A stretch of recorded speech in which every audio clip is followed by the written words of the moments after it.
Vamos abrir as nossas Bíblias no Evangelho segundo Mateus, capítulo 19, a partir do verso 1, diz assim o texto: E aconteceu que, concluindo Jesus essas palavras, partiu da Galileia e dirigiu-se para a região da Judéia, no outro lado do Jordão.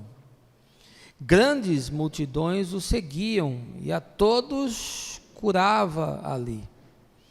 Alguns fariseus também chegaram a ele e, para prová-lo, questionaram-lhe: é lícito o marido se divorciar da sua esposa por qualquer motivo?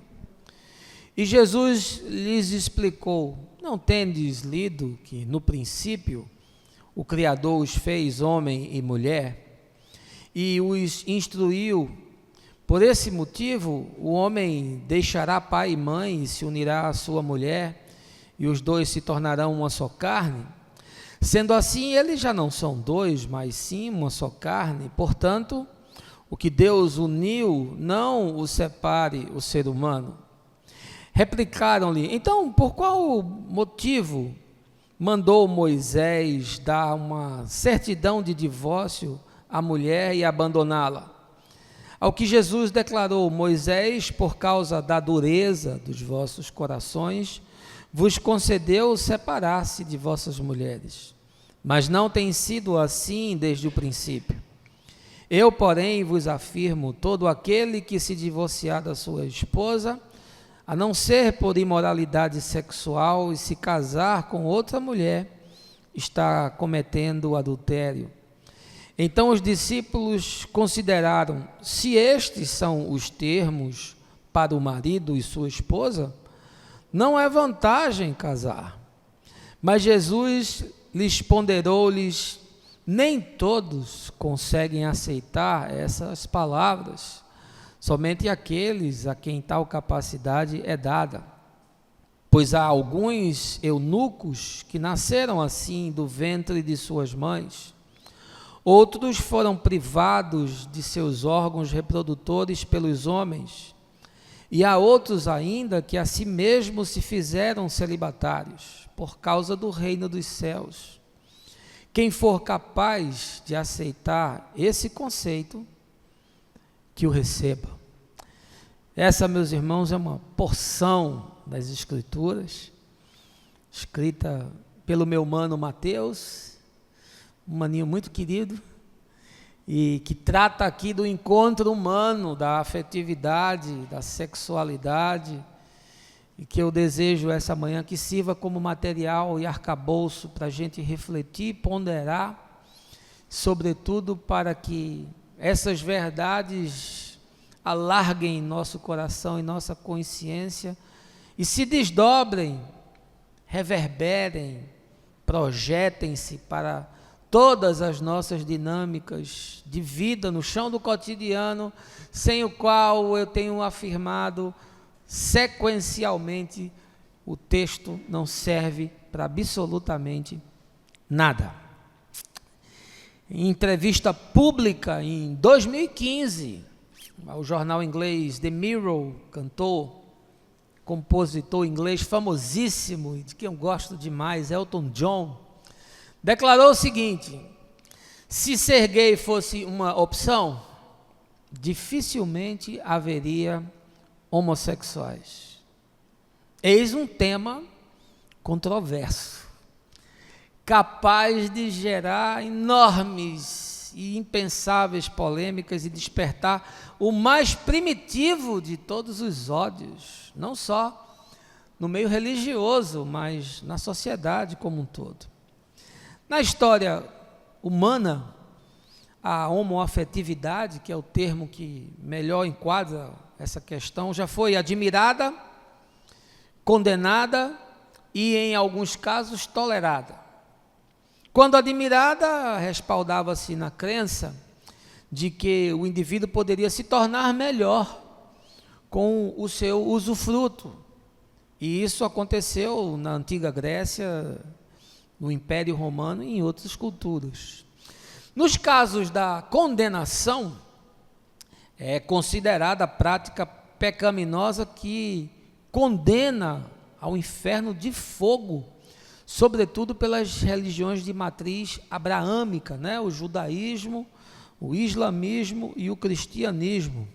Além de que na Idade Média ela foi diagnosticada, né, como um transtorno de ordem mental, o que desembocava não raro no confinamento da pessoa no manicômio, num centro de tratamento médico-psiquiátrico. Aliás, quando a gente deixa esse campo estritamente social e passa a analisar o fenômeno pela ótica da ciência, a gente se depara nos nossos dias com avançados estudos que buscam, mais ainda sem sucesso, a comprovação de que a homoafetividade tem origem genética. Eu não sei se você sabe, mas o comportamento e a atração por alguém do mesmo sexo não é exclusividade da nossa raça. Existem mais de 500 casos estudados e comprovados, entre outros mamíferos, nas aves e, pasmem, até em plantelmintos. Na sociedade pós-moderna existe um nítido avanço quanto à aceitação dessa temática social, relacional, sobretudo no Ocidente. Mas em diversas outras nações, com predominância do mundo oriental, ainda há um forte preconceito e um trato violento com os homoafetivos. No Brasil, os números de registro de violência e de assassinato contra pessoas homoafetivas e suas variantes, né, é estarrecedor. Em 2017, houve 445 casos de assassinatos ligados ao tema da homofobia, 1 a cada 19 horas, o que representou um aumento da ordem de 30% dos anos anteriores. E aí, diante desse cenário complexo, convenhamos, o tema mantém-se como um dos mais polêmicos, levantando, sobretudo no espectro religioso, questões como as seguintes: é pecado ou não é pecado ser homoafetivo? Uma pessoa homoafetiva pode ser salva ou vai sem escala para o inferno? É possível a um homoafetivo realizar alguma atividade na igreja, ou ele está cerceado de tocar na arca, como alguns afirmam? Homoafetividade é desvio moral? É patologia social? É inclinação psicológica? Ou é algo de natureza genética? E ainda abre-se um parêntese: tem conotação do mundo espiritual? Essa manhã eu vou mexer nesse vespeiro. E eu penso que já está mais do que na hora de nós tratarmos esse assunto com verdade, com honestidade, sem subterfúgios, sem viés ortodoxo, sem patrocínio de ideologias, sem censuras, sem traumas, sem medos, expondo tudo, conforme eu tenho feito à luz do Evangelho, ante o que nada nem ninguém consegue se sobrepor, porque no Evangelho a única condenação a qual eu e você fomos submetidos é aquela de que fomos perdoados gratuitamente pelo seu amor e podemos receber isso mediante a fé. Mas eu não queria avançar sem antes lhe convidar a um momento de oração. Baixe aí a sua cabeça, feche os seus olhos. Pai querido, nesse tempo de tanto ódio, de tanto preconceito, de tanta discriminação, de tanto sectarismo, sobretudo na tua igreja, nesse Brasil que se revelou profundamente cheio de mágoas, de rancor, de amarguras, de iras, no trato humano e na relação de uns com os outros. Nós estamos diante de números assustadores da violência contra o diferente, eu quero te pedir essa manhã, nesse tema tão nevrálgico, que provoca milindres, que provoca repugnação, que provoca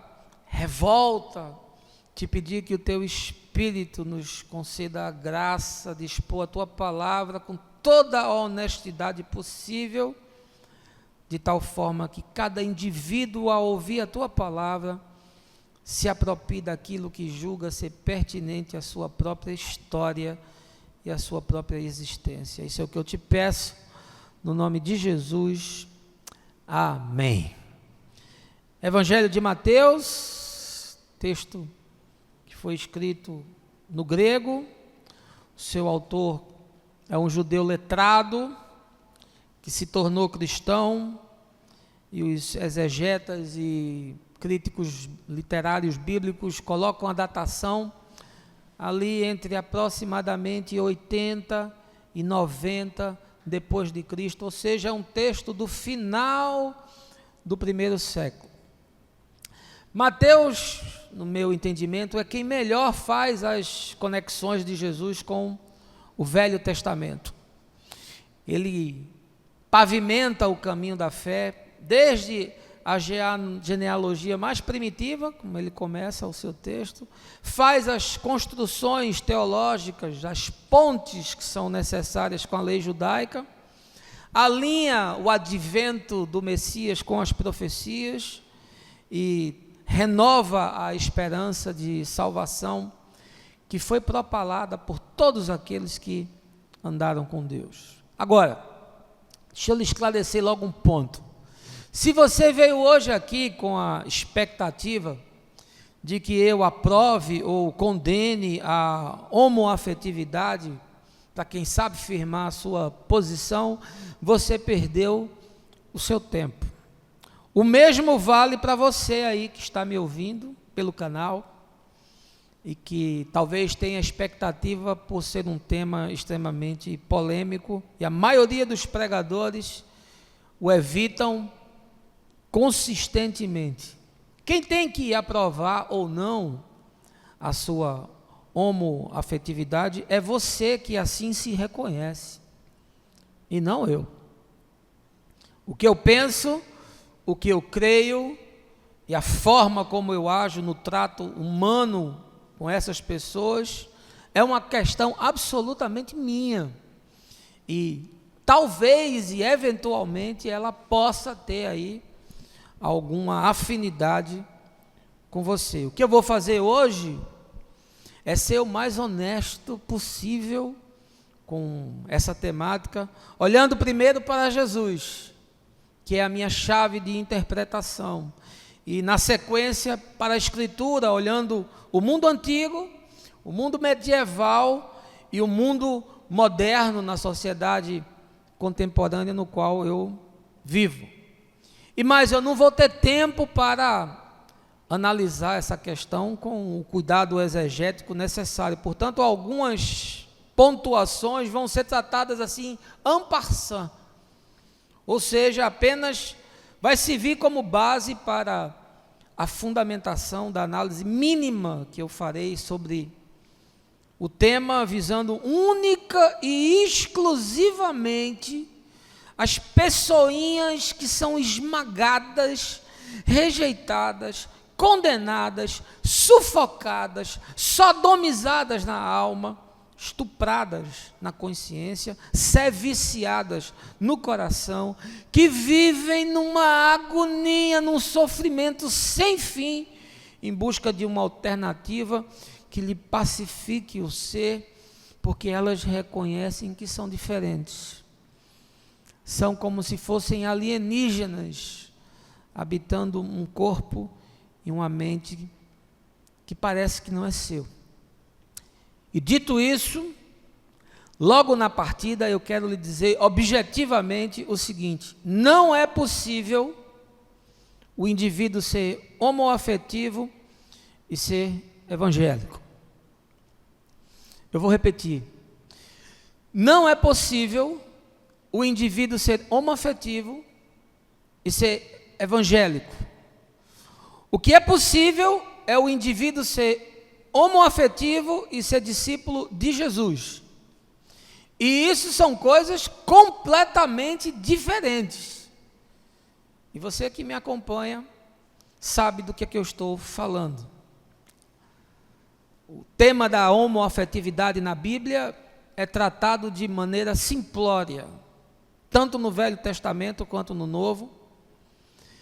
Mas na esmagadora maioria dos casos, as interpretações dos textos carecem de, no mínimo, um conhecimento adensado das técnicas da hermenêutica, sem as quais os textos se transformam numa arma carregada, apontada para a cabeça das pessoas, porque o apóstolo Paulo nos ensina que a letra mata, e se alguém não concorda com a minha visão e com a minha doutrina, eu estou disposto a matá-lo.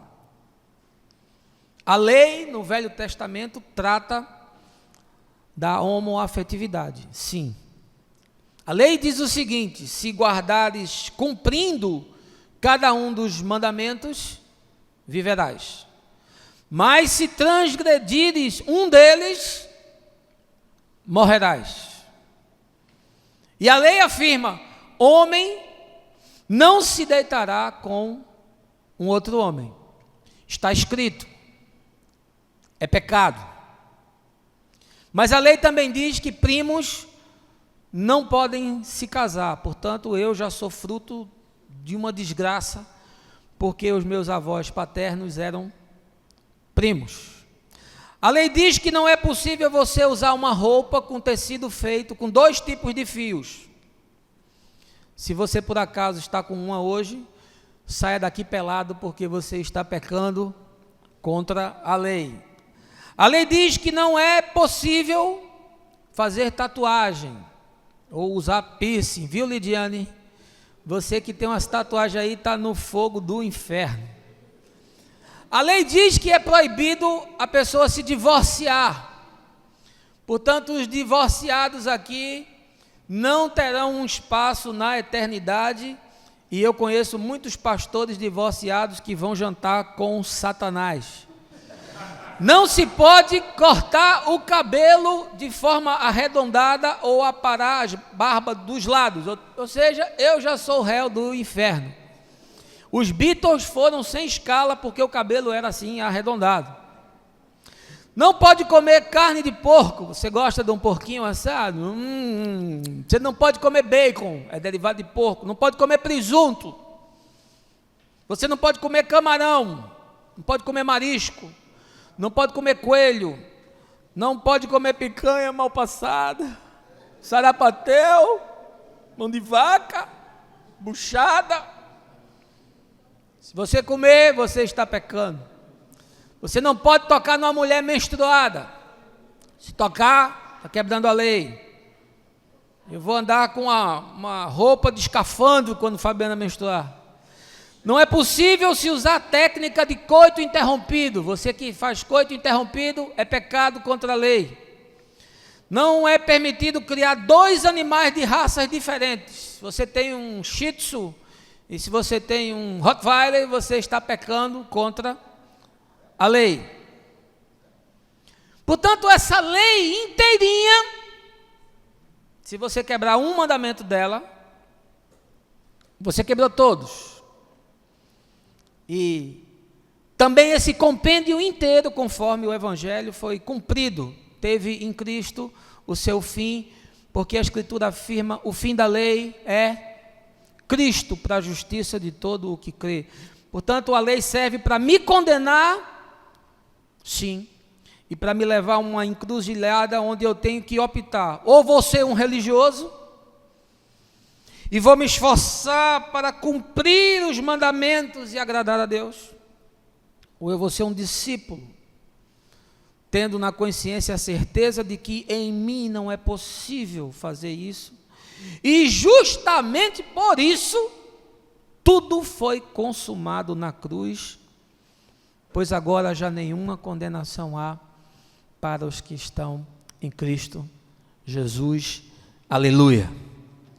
Então, por favor, não me venha com Levítico 18, porque eu leio Levítico como eu leio Casa Grande e Senzala de Gilberto Freire.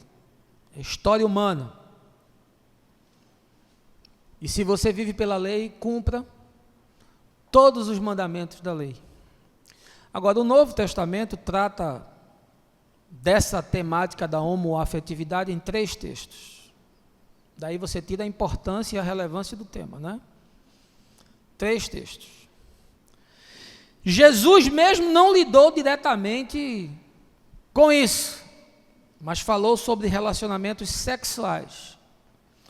E pontuou algo que, independente de gênero, que é a impureza sexual, no grego porneia, algo que se origina no coração, não é no pênis, na vagina ou no ânus, é algo enraizado na alma, na mente, na consciência. Jesus tratou da impureza sexual e o fez de forma direta, explícita, como ele trata sempre qualquer questão. Mas Paulo tratou desse tema diretamente. E para mim, quando uma análise é feita abaixo da análise de Jesus, ela já não é mais absoluta, ela é profundamente relativa. Não obstante, eu creio que o texto é inspirado. Mas Paulo fala num contexto que, para você entender, é preciso que você saiba de uma coisa, logo na partida. Eu vou lhe dar só a ponta da maminha, porque não dá tempo de falar tudo. No tempo de Paulo, era perfeitamente aceitável que pessoas que faziam parte das classes sociais mais baixas, ou seja, os escravos, as prostitutas, os gladiadores, os refugiados, alguns tipos de estrangeiros, fossem explorados e abusados sexualmente pelos cidadãos romanos ricos e poderosos. Isso era uma prática social, fazia parte da cultura, estava presente na cosmovisão daquele mundo. Era normal e era até mesmo esperado, havia expectativa que os homens romanos tivessem seus brinquedos sexuais. Eles não tinham boneca, não tinham vibrador, não tinham algema, porque os bonecos eram de carne, osso e sangue. E as mulheres também tinham essas práticas. Por exemplo, transar com concubinas e transar com meninos.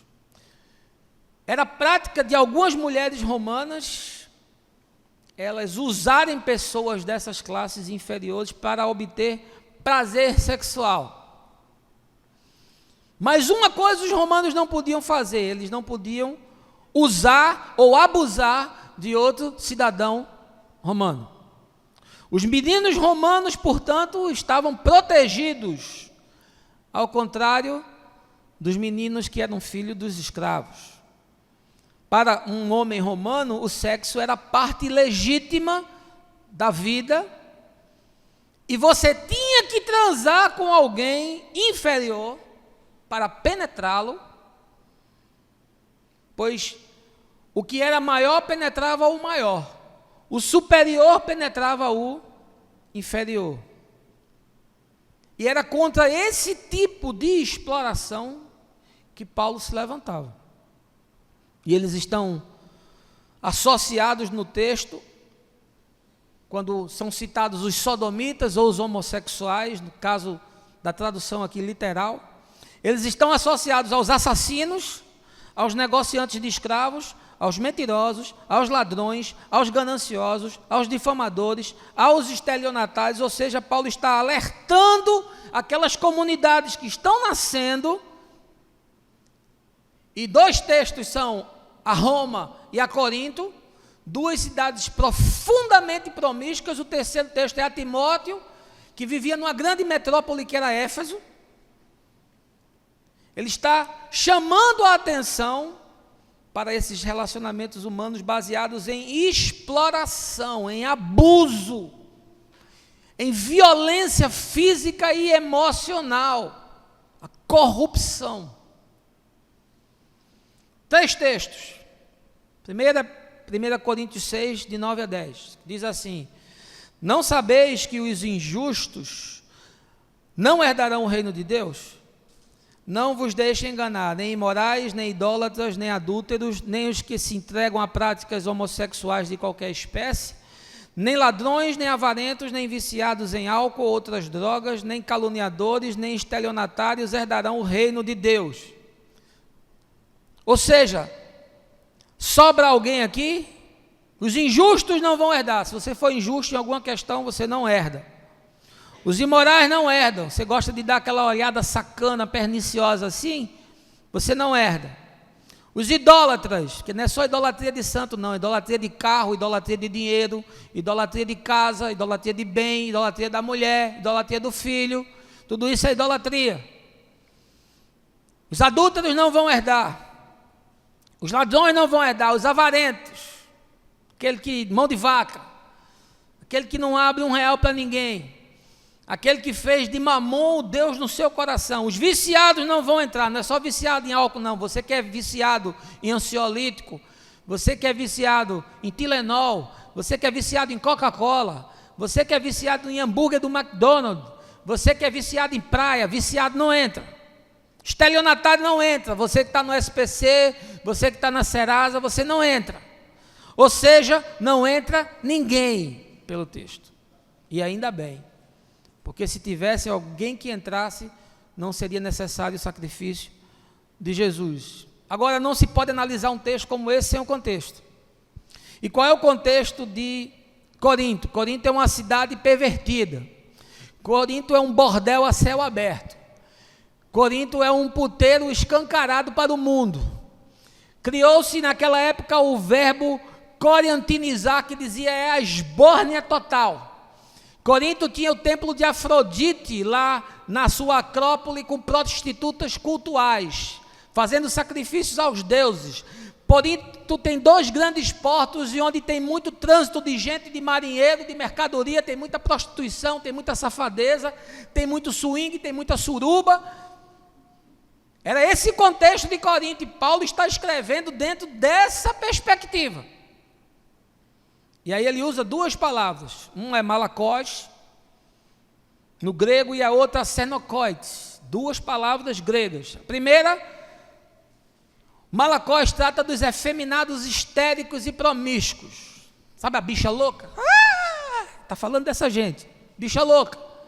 Mas não é só bicha louca assim, contida do ponto de vista da promiscuidade, é bicha louca que se entrega a todo mundo. Em qualquer esquina, debaixo de qualquer ponte, em qualquer casa, em qualquer lugar, em qualquer espaço. É gente que deixa a sua alma ser possuída muito antes de ser possuído o seu corpo. Isso é o que quer dizer o malakos. E o asenokoites, que é outra palavra que está no texto, ela só começou a ser usada com conotação de homoafetividade na Alta Idade Média. Até então as traduções não traziam essa definição. E tem mais, esse é um termo obscuro do ponto de vista do grego clássico. Não há uma tradução precisa para essa expressão. Quando você separa os radicais, a interpretação quer dizer um macho na cama. Mas Paulo não usou os termos conhecidos para o texto. Usa essa expressão que muito se parece com algo que acontecia especificamente em Corinto. Portanto, o que ele trata aqui é de meninos que são usados na prática da pederastia. É desse contexto greco-romano de gente ser explorada sexualmente. É de abuso que ele está falando. O que ele está tratando aqui explicitamente é de gente que é viciada, de gente que é viciada numa relação que não tem a natureza para tê-la. E aqui eu estou tentando ser o mais honesto na tradução com você, indo para o original do texto, estudando o contexto histórico, alinhando tudo com a cosmovisão de mundo daquele tempo. O segundo texto, que é 1 Timóteo 1,10, fala da mesma coisa, com as mesmas palavras, no mesmo contexto. E o terceiro texto é Romanos 1, 26 e 27, que diz o seguinte: por essa razão, Deus os entregou a paixões vergonhosas, até suas mulheres trocaram suas relações sexuais naturais por outras, contrárias à natureza. De igual modo, os homens também abandonaram as relações sexuais naturais com suas mulheres e se inflamaram de desejo sensual uns pelos outros. Deram então início à sucessão de atos indecentes, homem com homens, e por isso receberam em si mesmo o castigo que a sua perversão requereu. Agora, você não pode ler um texto como esse sem entender Roma. Roma é a Ibiza dos nossos dias. Roma é o Rio. Roma é Amsterdã. Roma é uma casa de suruba. Roma tinha bacanais que duravam 3 dias sem parar. O sujeito levava a família para o bacanal com máscara e lá dentro todo mundo transava com todo mundo se deitava com todo mundo penetrava todo mundo chupava todo mundo tocava em todo mundo. Isso é Roma. Paulo está olhando para isso e está dizendo: olha, as pessoas que se entregam a esse tipo de situação, homem que é heterossexual possuindo o outro que é heterossexual, mudou a natureza do trato. Mulher heterossexual se relacionando com mulher heterossexual e mudando a natureza das coisas. Olha, o desdobramento disso é destruição, isso vai diluir a alma. Paulo em nenhum momento fala de uma contaminação moral do corpo, ele diz isso estraga a mente e dilui a alma vira pasta. E mais do que isso, você sabe por que eles faziam isso? Porque eles eram hedonistas. É o prazer pelo prazer, é a cultura do êxtase, é o desejo pela sacanagem, é o desejo pela troca, é o desejo pela simbiose, é uma vazão de toda a erotização sem nenhum tipo de filtro, é a lei do tudo pode. E é nesse contexto, que não pode ser desprezado, para se ser honesto com a Escritura, que Paulo está falando. 3 textos. E no mínimo eu levanto aqui uma dúvida no seu coração. Porque você fazer uma doutrina com 3 textos, com um contexto extremamente complexo como esse, com verbetes e com expressões idiomáticas que não tem sequer tradução no grego clássico, é difícil, meu irmão, e você condenar uma pessoa ao inferno por conta disso. Agora, para fazer a interpretação que eu me proponho hoje, eu tenho que usar um recurso da hermenêutica bíblica, que é a 5ª regra, que fala sobre os paralelos de ensinos gerais. E aí eu quero entrar no texto que eu li. Nesse texto, a questão inicial que é colocada pelos fariseus é sobre o divórcio. E o divórcio em Israel havia se tornado uma das coisas mais malignas, uma das coisas mais diabólicas, uma das coisas mais pervertidas. Portanto, quando você for analisar qualquer palavra de Jesus tratando de divórcio, você tem que ter como referência o que acontece naqueles dias, naquela sociedade, diante do ensino rabínico de Shammai e de Hillel, 2 escolas que condenavam ou advogavam esse tipo de divórcio, que era uma monogamia sucessiva. O que é isso? O sujeito, por qualquer motivo, podia dar uma carta de divórcio para a mulher. Ele acordou, olhou a mulher, não gostou, ele dá uma carta de divórcio. A mulher envelheceu, já não lhe atende mais, ele dá uma carta de divórcio. A mulher tem um temperamento extravagante, alguma coisa parecida, ele dá uma carta de divórcio. A mulher não cozinha bem, não lhe atende aos caprichos, ele dá uma carta de divórcio. Qualquer motivo era motivo para dar uma carta de divórcio. E mais, se você dá uma carta de divórcio a uma mulher nessa sociedade, ela não tem para onde ir. Ela não volta para a família porque a família não recebe. Ela não fica com os filhos porque os filhos dependem do pai. Ela não tem um abrigo, ela não tem emprego porque ninguém dá, porque ela é rejeitada. E aí só sobra para esse tipo de pessoa uma alternativa, que é a prostituição. E aí ela, se entregando à prostituição, passa a ter um ar de adúltera na testa. E aí a rejeição se torna 10 vezes pior. Portanto, o que Jesus denuncia quando ele trata dessas questões é o seguinte: o que vocês fazem é perverso. É pecado e é maldade contra o outro que não pode se defender. E aí ele diz que quem submete a pessoa a essa situação comete adultério. Ele diz: você pensa que você se livrou do adultério só porque você fez o que a lei diz? Que você está casado com uma só mulher? Que você gerou um processo de monogamia sucessiva? Não, você continua pecando e quebrando objetivamente o mandamento. E aí Jesus diz: o que Deus uniu não separe o homem. Mas abre uma ponderação: não tem sido assim desde o princípio. Quando eles tratam na questão do divórcio, Jesus encontra o caminho da misericórdia, porque eles trouxeram Moisés e disseram: mas Moisés disse que é possível dar carta de divórcio. E aí Jesus disse: é verdade, é por conta da dureza de vocês, porque se eu for exigir que seja como está na lei, não fica nenhum, vai morrer tudo. Mas o que vocês fazem é muito mais perverso, porque da forma como está, objetivamente, vocês quebram o mandamento, pela malícia, pelo desejo incontido. Mas a denúncia que ele está fazendo é da maldade contra o outro, é da coisa tramada, é de tratar o outro como objeto e como algo descartável.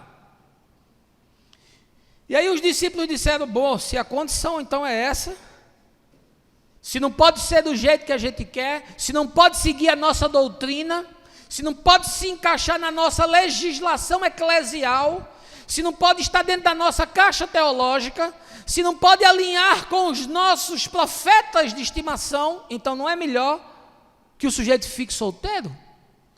Porque casar diante de um negócio desse não é boa ideia, não. E aí Jesus diz que nem todos estão aptos a discernir isso. Ou seja, Jesus disse: nem todo mundo tem consciência para lidar com isso que eu estou colocando para vocês. Sobretudo vocês não têm entendimento nenhum do que eu estou dizendo. Essa é a realidade do texto.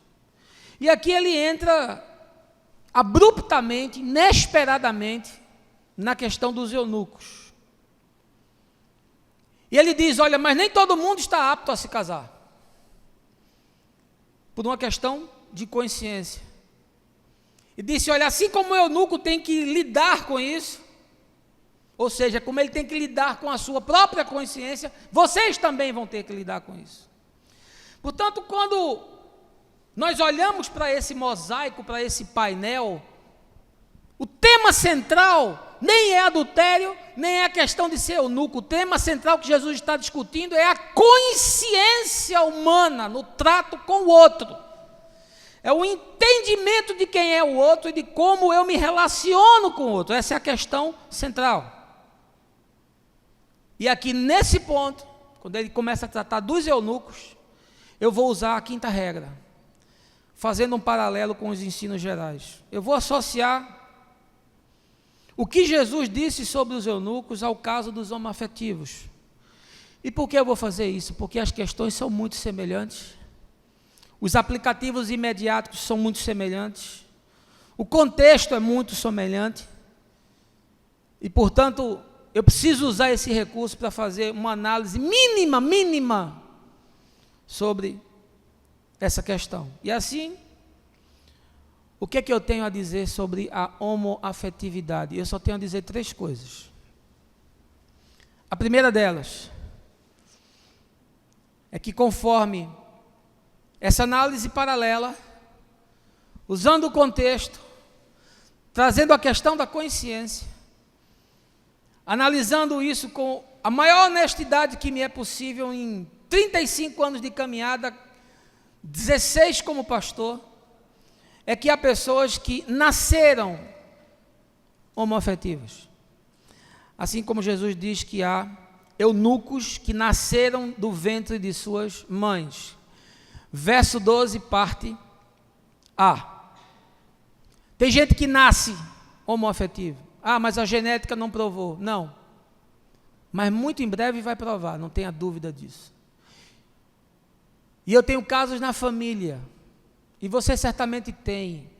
E nós temos diversas situações de pessoas que nós conhecemos que desde que se entendem por gente e que têm alguma consciência da vida, já se revelam homoafetivos. É gente que nasceu dessa forma. No caso do eunuco, Jesus está dizendo que é gente que nasceu, por exemplo, sem um membro masculino. É gente que nasceu, por exemplo, com um testículo mirrado. É gente, por exemplo, que nasceu hermafrodita. E a hermafrodita precisa se aguardar o tempo para que haja a definição de qual gênero ela vai tender. E em alguns casos, a alma fica bipartida. Ou você acha que no tempo de Jesus não tinha essas coisas? É gente que nasceu assexuado, sem apetite sexual. É gente que tinha uma baixa libido. É gente que tinha distúrbio hormonal. Imagina como é nesse mundo aqui eles vão estudar hormônios. Mas no nosso é possível. E era dentro dessas características que estava enquadrado o eunuco que nasceu eunuco. E portanto eu creio que há pessoas que nascem homoafetivos. Nasceram com aquilo. Às vezes por uma disfunção funcional orgânica, mas às vezes por uma alteração da condição da alma, da situação psíquica, ou muito provavelmente carregando uma alteração genética. Agora, é uma condição de exceção. Sim, é. Por quê? Porque não foi desde assim no princípio. Porque se a homoafetividade fosse o padrão, não existiria raça humana. Porque fazer bebê em proveta, fazer inseminação artificial e os recursos todos da medicina atual não era possível no Gênesis. Portanto, o texto diz: homem e mulher os criou. E diz: crescei e multiplicai-vos. E aí eu tenho que ser honesto com o texto. Não é o padrão, é uma situação de exceção. É uma mutação da natureza original. Sim, é uma mutação. Deus não fez cegos. Deus não fez paralíticos. Deus não fez pessoas com distúrbios mentais. Deus não fez pessoas com patologias das mais diversas nos seus membros, porque a terra passou a produzir cardos e abrolhos. É a linguagem figurada do Gênesis para dizer que houve uma alteração. Houve uma alteração na natureza. Houve uma mutação na natureza. E assim como eu não posso condenar o cego de nascença, e assim como eu não posso condenar o paralítico, mas o judeu o fazia porque toda deformidade física, o judeu dizia que era o peso da mão de Deus contra a pessoa, inclusive o pecado uterino. O sujeito nascia com a deformidade, e aí se perguntava: foi ele quem pecou? Foi os pais que pecaram? Lembra do texto de Jesus com o cego de nascença? Ou foi um pecado uterino que o feto cometeu? Um feto que não tem atividade cerebral e não tem consciência, imagina. Depois do terceiro mês começa a ter atividade cerebral, mas não tem noção de si, nem de mundo. As pessoas nascem homoafetivas, em muitos casos. Nascem sem pulsão sexual heterossexual. Sim, nascem. Já vem com isso. E aí a gente condena esse indivíduo a ter que casar com uma mulher, a ter que casar com um homem e ir contra a sua própria natureza. É muito fácil eu analisar aqui da minha cadeira e dizer: olha, ou você faz isso ou você vai para o inferno, pegando 3 textos do Novo Testamento, esfregando na cara do indivíduo sem conhecer nada do contexto daquele mundo, nem entender nada de exegética, nem de hermenêutica bíblica, nem entender nada do grego clássico. e dizer, não, você vai para o inferno porque todo mundo diz que vai para o inferno, porque a igreja diz que vai para o inferno, você tem que ir para o inferno. Ou você pega Levítico 18, e aí se você usar Levítico, você entra em todos os outros padrões de enquadramento da lei, porque se você errar em um, você erra em todos. E o que é que eu digo para as pessoas que estão nessa condição de terem nascido homoafetivos? A primeira é que você deve aceitar a sua condição como uma condição de exceção. Aceite isso. Aceite a sua própria natureza, porque eu não vi ninguém que tenha nascido com essa pulsão ter revertido isso com nenhum tipo de tratamento. Pelo contrário, a cura gay, que é uma tentativa de alguns profissionais da psicologia de fazer reversão, causa um estrago sem precedentes na alma do indivíduo. É a mesma coisa de você tentar me fazer um homoafetivo, porque eu sou heterossexual, e isso iria profundamente contra toda a minha natureza. Portanto, se aceite, respeite quem você é, assim como Deus respeita quem você é. A segunda coisa que eu quero lhe dizer é: saia do armário. Traga tudo para a luz, porque viver no embuste, viver no estelionato é a pior coisa que você pode fazer, é uma agressão contra você mesmo, vai produzir um trauma de natureza psicológica enorme, vai chegar num ponto que você não consegue mais contornar, e aí toda a sua natureza psíquica vai ficar comprometida por conta desse travamento que você está tentando produzir. Saia do armário, meu amigo. Não é solte a franga, não, é seja homem, se você é homoafetivo do gênero masculino, e seja mulher, se você é homoafetiva do sexo feminino, porque muito antes da sua sexualidade estar em jogo, está o seu caráter. Seja gente de verdade, pare de viver no disfarce, no simulacro. O que Jesus mais condena nas Escrituras não é a homoafetividade, não, é a mentira, é o disfarce, é a soberba, é a arrogância, é a prepotência, é a autojustificação, é a autocomiseração. É isso que ele mais denuncia. Portanto, traga tudo para a luz. Deixe a luz incidir sobre você e libertar você dessa prisão. Em terceiro lugar, aprenda a lidar com rejeições. Aprenda a lidar com incompreensões. Elas serão muitas e não terão fim. Pelo menos no mundo que nós vivemos. Se você estivesse na Grécia Antiga, se você vivesse na ilha de Lesbo, na Grécia, se você vivesse naquele mundo romano das surubas e dos swings, você não teria nenhum problema. Pelo contrário, você seria admirado pela sua prática. Porque havia uma crença de que o indivíduo que praticava essas coisas ia se tornando melhor.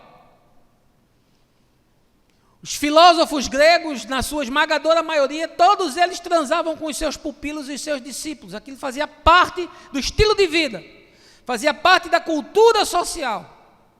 Você não teria problema. Mas no mundo medieval havia muito problema sobre isso, ao ponto do sujeito ser considerado louco, trancafiado no manicômio. E no nosso mundo ainda existe muito. E se você vivesse no Oriente, você teria o grande risco de ser morto.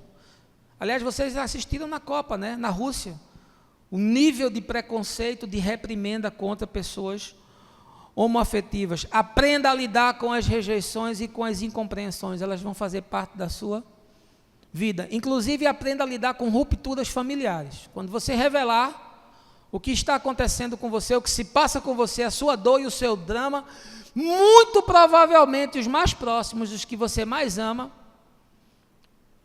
vão se chocar, e alguns vão mudar o trato com você, e outros vão querer não mais lhe olhar na face. Pai, mãe, irmão, filho, amigos, se prepare. Não é fácil o seu caminho. Se prepare para rupturas profundas e dolorosas. Se prepare para injustiças. Se prepare para a pessoa entrar na sua alma como quem entra num latifúndio e vasculhar o seu coração e a sua mente como se tivesse direito a fazer isso. Outra coisa que eu quero lhe dizer: fuja da culpa. porque a culpa só está no problema maior e vai enveredando em outras áreas, gera esgotamento emocional, gera depressão. Quanta gente eu atendo esmagada, quanta gente eu atendo esgotada, quanta gente que me liga e diz: eu não suporto mais, eu não aguento mais, eu estou morrendo de culpa, eu estou com medo do inferno, eu não tenho coragem de entrar numa igreja, eu não posso me sentar do lado das pessoas porque elas me olham esquisito, por isso eu vivo no disfarce, eu vivo no engano, eu vivo na mentira, eu vivo camuflando, eu não conto nem para minha mãe, eu não conto nem para o meu pai, porque eles não vão entender. Culpa, culpa, culpa. A culpa é o motor que produz condenação. Por isso, quando Jesus crava o nosso escrito de dívida na cruz, ele remove toda culpa. Agora já não há mais nenhuma condenação. Livre-se da culpa. Porque se Deus não pode perdoar o homoafetivo, então, meu irmão, todos nós estaremos juntos no inferno. Outra coisa que eu quero lhe dizer: fuja da promiscuidade. O que mais acontece quando o indivíduo toma consciência de que pode ser homoafetivo, mas pode ser discípulo de Jesus, é que ele entra na promiscuidade, que aí é uma carta com autorização para matar. Bom, eu posso? Posso. Então agora eu vou mandar ver. E normalmente as pessoas saem de um extremo para o outro. Ele era extremamente reprimido, contido, subjugado, enclausurado, amordaçado. Aí você solta esse bicho e ele quer comer todo mundo agora. Ele quer dar para todo mundo. Ele quer fazer tudo que ele não fez. Aí o cara larga a igreja e vai para a esbórnia. Porque a igreja não sabe lidar com gente homoafetiva. Ela só sabe condenar. Ela só sabe massacrar. Ela só sabe perseguir. A maioria dos homoafetivos que me procuram largaram a igreja. E aí vivem numa culpa sem fim, porque agora não tem mais um lugar para ter comunhão, para ter relacionamento, para exercer o seu chamado, seus dons, para ter afeto, carinho, respeito. E aí o sujeito cai no mundão. E aí no mundão ele diz: agora eu vou fazer tudo. Agora eu vou me dar a todo mundo. Agora eu vou me simbiotizar com todo mundo. Fuja da promiscuidade. Fuja. Busque relacionamentos que sejam monogâmicos e que sejam de longa duração, de preferência para a vida toda. Eu tenho um casal de amigo querido, muito bem casados, que moram na França, estão mais de 35 anos casados. Ele, um pintor famoso, o seu companheiro, um físico respeitadíssimo na França,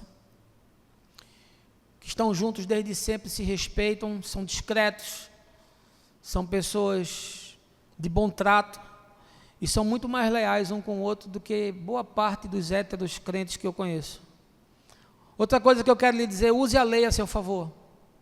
A lei está aí para proteger as relações homoafetivas, a lei civil. Portanto, você hoje tem direito à herança, você tem direito à cobertura de previdência. Use a lei a seu favor, mas não queira fazer um tratado, não queira fazer a exigência que esse tempo ainda não suporta. Use o que está disponível a seu favor, mas não seja o portador de nenhuma causa que não seja de fato justa. Seja discreto, seja gay, mas seja gente. Não fique querendo chegar aqui e dar beijo de língua, não, meu irmão. Ninguém faz isso. Não fique querendo se expor a situações de ridículo. Para quê? Você precisa que os outros aprovem a sua relação? Não é suficiente você e seu companheiro, você e sua companheira aprovar? Você precisa de aplauso? Seja discreto, viva com discrição, entenda a sua condição. E seja de Deus antes de ser gay. Tenha bom senso, boa consciência. Eu, em hipótese alguma, rejeito pessoas homoafetivas e, por outro lado, não estimulo ninguém a ser. E é por isso que eu não faço casamento nesse contexto. Mas eu ajudo a quem optar a viver dessa forma, a que viva com paz. E eu exijo, na comunidade em que eu for pastor, que eles sejam respeitados, amados e que tenham espaço de exercer os seus dons. É assim que eu penso hoje, pode ser que amanhã eu pense de uma outra forma. No caso da ordenação ministerial, eu uso para os homoafetivos o mesmo critério que eu uso para os heterossexuais. Paulo diz que há uma restrição para a ordenação de heterossexuais no que diz respeito ao padrão, porque o líder ordenado é uma referência para a comunidade.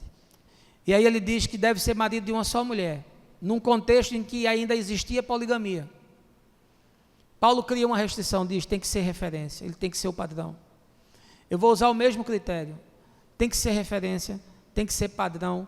Eu ordenaria uma pessoa homoafetiva se ela escolhesse pelo celibato, porque o padrão, desde o começo, é homem e mulher, e eu não posso desmerecer, nem passar por cima, nem assassinar o texto bíblico. Segundo tipo de homoafetividade que eu vejo nessa análise paralela que eu estou fazendo do texto, é a parte B do versículo, que diz que há pessoas que foram feitas eunucos. No caso, há pessoas que foram feitas homoafetivas. Veja aí a parte B do verso 12. Outros foram privados de seus órgãos reprodutores pelos homens. Paulo diz que nesse caso dos eunucos houve uma intervenção externa.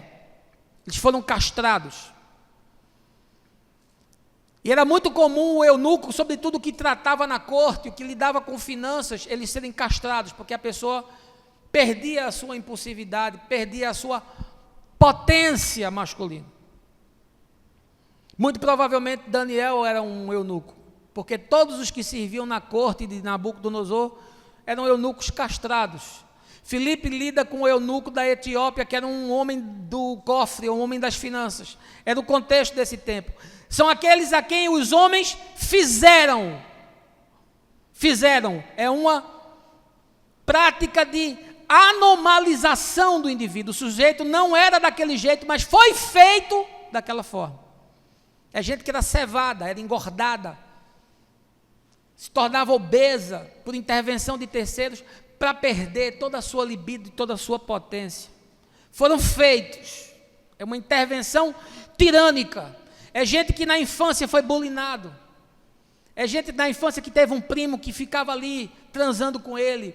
Às vezes era o pai, às vezes era a mãe, às vezes era um irmão, às vezes era uma empregada. É gente que ficou viciada naquela prática antes mesmo de ter qualquer inclinação de natureza sexual. É gente que desenvolveu um trauma, foi feito pelos homens. São pessoas que tiveram a sua erogeneidade alterada. A pessoa tinha uma natureza, mas por uma intervenção violenta a natureza mudou. Por quê? Porque a referência que ficou foi uma referência homoafetiva. E quando veio a idade correta da sexualidade se expressar, a única referência que a alma tem é aquela, não tem outra para buscar. Ele só tem aquela referência. Nunca desenvolveu outro sentimento, outra pulsão. São desarranjos familiares. Ora, quantos e quantos casos nós estamos vendo aí de violência sexual de pai e mãe contra filho? São muitos. Casas disfuncionais. Os homens fizeram. E a pessoa se tornou daquele jeito. Eu tenho uma amiga muito grande, íntima minha, que é uma vítima disso. E ela disse, alterou para sempre. Eu não consigo mais voltar, porque eu só sinto tesão se fizer dessa forma, porque foi uma violência na infância. Os homens fizeram, e nesses casos, a possibilidade de retorno é mínima, mas é possível. E eu já vi situações da pessoa recuperar com tratamento, com psicanálise, com abertura de coração, com desterrar o que se acumulou na alma, com abrir o baú das dores, com expor tudo na luz, a pessoa conseguir reverter aquela situação. Há outros que reversem parcialmente, mas aqui e ali o sujeito tem uma queda, aqui e ali o sujeito tem um problema, e ele me procura e diz, olha, aconteceu, e diz, olha, vamos lá, vamos andar, vamos caminhar, é assim, e vai lidando com ambiguidades, mas a cura e o tratamento, pelo menos o tratamento se torna profundamente necessário para que a alma seja pacificada. E aí a terapia é essa confissão da verdade. Os homens fizeram. E como isso acontece? Como a gente que teve a sua sexualidade alterada para sempre por causa de uma violência que sofreu. Assim como era no caso dos eunucos, que sofriam uma violência e mudavam a sua natureza. E o terceiro caso, ainda utilizando o verso 12 e o paralelismo que eu me propus, é que há pessoas que a si mesmo se fizeram homoafetivas. E aí, conforme o texto, verso 12, letra C, e há outros ainda que a si mesmo se fizeram celibatários por causa do reino de Deus. Que Jesus está dizendo que há pessoas que fizeram essa escolha, fizeram essa opção. Não eram, mas fizeram. Não tinham esse caminho, mas escolheram. Não tinham essa inclinação, mas optaram. E aqui é a escolha pelo bem. Se fizeram eunucos, pelo reino de Deus. Mas também é possível fazer a escolha para o mal. E aí, usando o paralelo da homoafetividade, é gente que escolhe se tornar homoafetivo. Escolhe, eu decidi. Eu vi certa vez uma entrevista de Cazuza que eu nunca me esqueço. Ele diz: eu sempre fui heterossexual. Eu peguei todas as mulheres do Rio de Janeiro. De 15 a 70. Todas. Com uma, com duas, com três, com 10. E aí eu cansei, eu enjoei, eu quis me abrir a novas possibilidades. Eu escolhi. Eu tomei esse caminho, eu abracei essa decisão. E aí, nesse caso, estão o que eu chamo de gaysistas. Estão esses da marcha gay, estão esses da apologia pela escolha, está dentro do bojo da ideologização. É uma causa de natureza política, filosófica, é o sujeito querer que todo mundo seja conforme ele é. E que isso se expanda ao máximo possível. É a troca da forma natural. E aí você vê essa situação, nesse contexto, está presente ali no texto de Romanos capítulo 1. É o culto à sacanagem, é a fornicação, é a promiscuidade, é o sujeito surubento, swingueiro, é a variedade, e isso dava status para a pessoa. Quanto mais poderoso, mais cultuador do prazer, mais hedonista, mais escravo do sexo. Era nesse contexto. Por quê? Porque César era assim, porque Calígula era assim, porque Nero era assim, porque Tibério era assim, os tarados de Roma eram assim, o Senado era assim. Essa grande meretriz que Apocalipse trata. É o gay marqueteiro. É o gay proselitista, ele só se relaciona com quem é como ele. É o homoafetivo revoltado, ele quer brigar com o mundo inteiro. Ele não consegue se harmonizar com nada. Ora, homoafetividade para mim é uma condição humana. Homossexualismo é uma ideologia. É um projeto político. É a tentativa de disseminar uma ideia sobre a terra e de patrociná-la. Assim como o erotismo heterossexual é a mesma coisa, assim como o culto da pornografia é a mesma coisa, está tudo dentro do mesmo contexto. E aí aos casais homossexuais que adotarem criança, eu digo, criem os seus filhos com a orientação de gênero que eles têm. Respeitem isso. Não passem para eles a sua ideologia que você abraçou, porque o estrago que isso vai produzir é uma coisa sem precedente. E aqui o que eu vejo, sabe o que é? É que nós vivemos num tempo onde as pessoas querem fazer novos experimentos. Isso já é a minha análise como um filósofo do mundo no qual eu estou inserido. São as pessoas que querem fazer a si mesmas novas oportunidades, novas formas. E aí, disso vem os travestis, vem os transexuais, vem os transgêneros, vem os metagêneros, e vem tudo dentro desse bojo. É o hedonismo moderno. Eu vou experimentar. Eu vou provar para ver como é que é.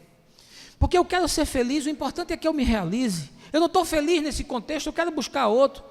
O mundo inteiro que se dane, família que se dane, filho que se dane, profissão que se dane, afinal de contas, eu tenho o direito de ser feliz. Será que vale a pena pagar esse preço? E tudo que é novo desperta prazer. Tudo que é proibido, desperta um tesão sem fim. E a gente quer desvelar, né? A gente quer entrar no obscuro, a gente quer abrir a caixa, a gente quer sondar o inescrutável, a gente quer pisar no terreno que ninguém pisa. E aí o sujeito se faz a si mesmo, faz uma escolha, entra num caminho extremamente perigoso. Sabe por quê? Porque um abismo chama o outro. Como eu conheço gente que pensa que é homoafetivo e nunca foi, e nunca será. Porque nunca discerniu o que está no coração e nunca entendeu nem a sua própria alma.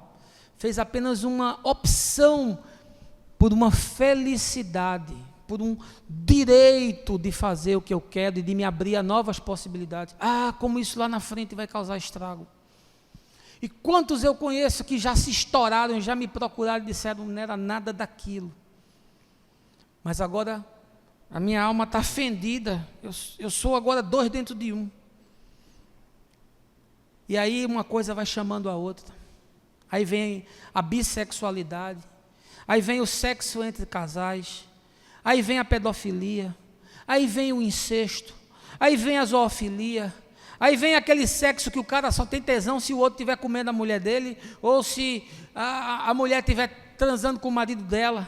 Aí vem o sadomasoquismo, aí vem o homenagem a Troar, aí vem o sexo com excrementos, aí vem as taras diversas. E sabe onde isso chega, meu amigo? Na possessão. Porque não há outro caminho de destruição tão violenta da alma que não desemboque numa possessão, o cara vira diabo.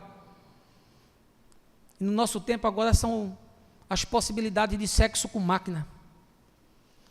São os androides que em breve vão estar disponíveis no mercado. Hoje você já tem bonecos humanos e mulheres e homens para fazer sexo. Em breve eles vão ter inteligência artificial. Vão conversar e saber dos seus gostos e satisfazer as suas vontades. É Blade Runner se tornando real. Vai ter gente que vai ficar se relacionando com holograma. Você não imagina o tipo de disfunção que vai acontecer no mundo que nos espera. Ainda bem que eu creio que eu não estarei mais aqui para assistir isso. É o sujeito que escolheu. Ele deu vazão a todos os seus instintos. Ele disse, eu tenho o direito de ser feliz. Eu não sou, mas eu vou buscar. Deixa eu lhe dizer uma coisa, meu amigo. Ninguém acorda de manhã, levanta da cama e diz assim, virei homoafetivo. Por favor, entenda o mínimo que é necessário da psique humana. Eu acredito nos que nascem. Eu acredito nos que foram manipulados, abusados e se tornaram, mas jamais vou acreditar em alguém que diz que de repente, do nada, aconteceu. Por favor, você já olhou para isso com sinceridade, com seriedade, com honestidade, com verdade? Estou com 2 casos agora, acompanhando 2 pessoas nessa condição, num estrago de vida e de alma sem fim. Porque nunca foram confrontados e questionados em amor, porque parece que a gente tem medo de conversar essas coisas. Eu não entro na vida de ninguém, é terreno sagrado, eu não piso, tenho medo de pisar no coração do outro. Mas se você me chamar e quiser ouvir, eu vou lhe falar com todo o amor e com todo o respeito. Onde é que você acha que esse caminho leva? Por isso que Deus diz que a gente deve guardar puro o coração. Não é uma questão moral. Não é para preservar o corpo. É para preservar o espírito de ser possuído pelo espírito de outros que são perversos. É para que a alma não seja subjugada por um ente psicológico doente que entrou na sua vida e gerou uma metástase. Um sujeito que era possuído de muitos seres e no seu corpo tem muitos troncos, muitas pernas, muitos braços, muitas cabeças. Se você pudesse ver o holograma espiritual, era um monstro. Não se deite com gente assim, vai destruir o seu coração. Eu queria concluir, estourei meu tempo. Eu sei que é um tema muito mais profundo do que isso, mas lhe dei aqui pelo menos umas pistas, umas pequenas dicas, uns soslaios, uns relampejos de consciência. Jesus termina esse texto de Mateus 19 dizendo o seguinte: quem for capaz de aceitar esse conceito, que o receba. O tempo inteiro Jesus está falando de consciência. Quando está falando com os fariseus sobre a questão do adultério e do divórcio, é de consciência que ele está falando. Quando está falando sobre os eunucos, ele está falando de consciência. Em todo o tempo, a questão central é a consciência. Eu acho que, muito em breve, a igreja vai ter que vir a público para pedir perdão aos homoafetivos. Por séculos e séculos de perseguição, de escárnio, de condenação, de culpa, pela atitude arrogante, prepotente, soberba, jactante, desumana, no trato com a vida e com a pessoinha humana. Eu acredito que assim como ela veio a público pedir desculpa com séculos de atraso, como foi no caso de Galileu, ela vai ter que historicamente se retratar. Assim como veio pedir desculpa às bruxas que foram queimadas na Inquisição, que nunca foram bruxas. Assim como teve que vir pedir perdão pelas perseguições e as invasões dos países, matando, dilacerando culturas, destruindo e matando os índios, assim também terá que vir a público para pedir perdão pelo que fez com os homoafetivos. E eu quero lhe dizer o seguinte, meu irmão: Deus abomina o divórcio. A Escritura diz que Deus abomina o divórcio. Porque antes de abominar o divórcio, Deus abomina o pecado. E é por isso que Deus se fez pecado por nós, para nos livrar da condenação do pecado. Mas nós achamos um jeito, né? Uma forma.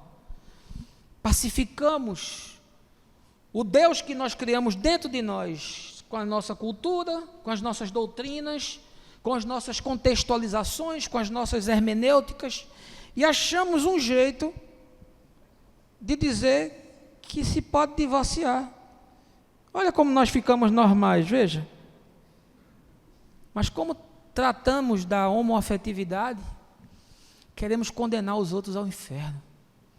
E que tristeza, que usamos 2 pesos e 2 medidas, que usamos uma balança fraudulenta.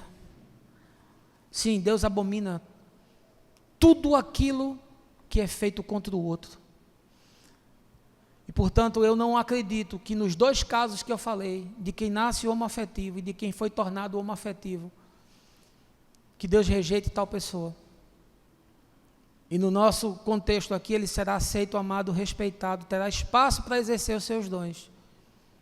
Mas não terá da minha parte nenhum tipo de apologia, nem eu vou defender nenhuma causa, nem eu vou permitir que haja nenhuma ideologização do movimento.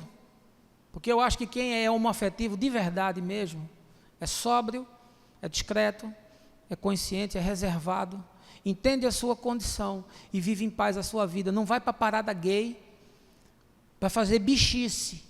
Não vai. Gente séria não vai naquilo. Eu conheço muitos homoafetivos que dizem: eu jamais pisaria num lugar daquele. Gente por quem eu tenho respeito e consideração e reverência pela vida. Porque os LGBTs querem ser respeitados, mas vão para esses carnavais profanar símbolos que são de uma outra cultura.